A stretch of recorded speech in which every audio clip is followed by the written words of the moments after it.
L'azienda agricola Casanova ed Estrotti è situata a Colognoli Colli. L'azienda biologica di circa 30 ettari, di cui 20 è vigneto e 10 è misto seminativo ortaggi. Produciamo piselli, asparagi, fragole, patate, diciamo un po' di tutto per fare la vendita diretta del prodotto bio. Oltre che vendere a casa, come vedete questo è il punto vendita, sono presenti anche i mercati di Campagna Amica a Verona per la vendita in città del prodotto chilometri zero, biologico. Noi ci siamo girati biologico da 4 anni, si è visto che il prodotto è diverso, si impara a lavorare bio, si impara ad essere un contadino che sa le cose e ci si riesce e la gente è contenta e questo è già una buona situazione.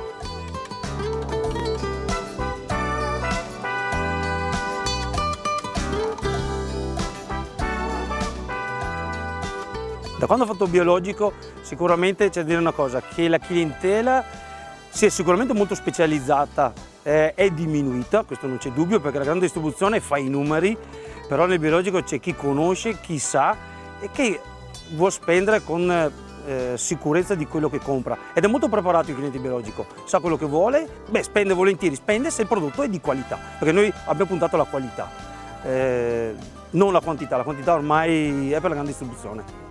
Sono sicuramente soddisfatto della mia scelta del passaggio al biologico e non tornerei sui miei passi per niente perché alla fine si può fare, si fa e si sta meglio noi e anche i clienti, il prodotto che produci.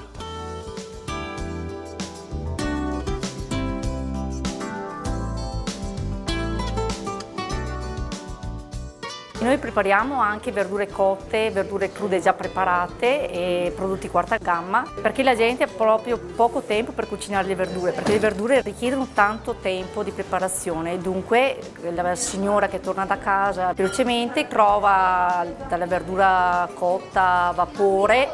all'insalata già lavata oppure come le giardiniere, dopo prepariamo anche le marmellate. Sempre la nostra produzione, usiamo solamente ingredienti biologici e senza conservanti.